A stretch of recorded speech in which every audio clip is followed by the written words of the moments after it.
Kasama natin ngayon ang Please proceed. tayo ditong mga kinatawan ay ibinoto lamang ng ilang libong Pilipino. Ngunit ang kasama natin ngayon ang Pangulong Duterte, ang most voted Philippine leader ng 2016.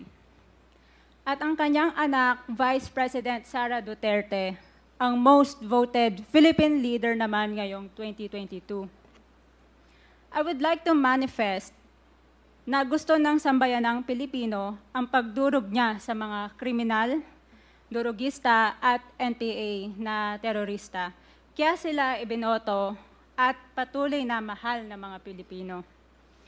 Kaya gusto natin ng patas na hearing.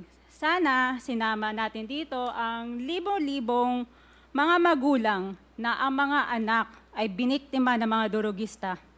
Ang mga ordinaryong Pilipino na naglalakad galing trabaho, tapos sinaksak o pinatay ng adik, lahat ng mga kababaihan, na kahit pati infant na babae ay ginahasa na ng adik.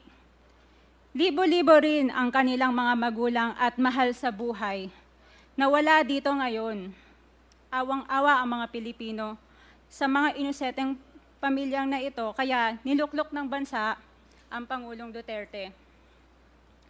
Ang drug war ng Pangulo ay policy lamang. Hindi ito natupad kung hindi ito pinondohan ng Kongreso ng 6 na taon. Majority pa nga dito sa mga kinatawan ay naka-Duterte fist pa nung buong 6 na taon .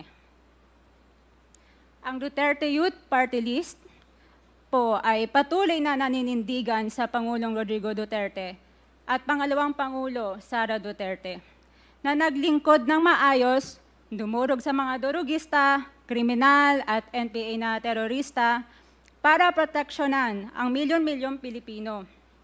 Bakit wala nag-iimbestiga dito o nag-iimbita sa atin sa sobrang raming Pilipino na biniktima ng mga durugista? And lastly, sa mga kongresista na kaalyado ng mga NPA, mahaya naman tayo sa topic ng pagpatay dahil kayo mismo, hindi kayo nagsasalita sa pagpatay ng NPA sa mga pulis, sundalo at mamayang Pilipino. Pati rin po sa mga natitirang resource persons na gusto mag-abogada papuntang ICC, si Attorney Maria Cristina Conti, na kandidato ngayon ng Bayan Muna Party List. Kasama po ang inyong katabi na si Nery Colmenares ng Bayan Muna. Sa NPA, nire-recruit ang mga kabataan para pabagsakin ang gobyerno at pumatay ng mga pulis, sundalo at tropa ng gobyerno. Hindi nyo naman kinokondena ang pagpatay nila. Ang kinokondena nyo ngayon ay ang dalawang naging most trusted leaders ng bansa na todo effort protektahan ang milyong-milyong mga Pilipino.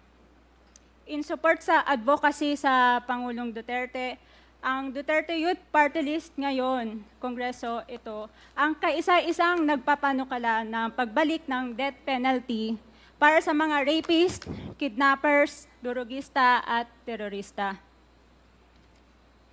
In behalf of the Duterte Youth Party List, kami ay nagpapasalamat sa todong suporta ng Pangulong Duterte at VP Sara Duterte sa mga tropa ng gobyerno at sa pagdurog nyo sa mga kriminal, durugista at NPA na terorista.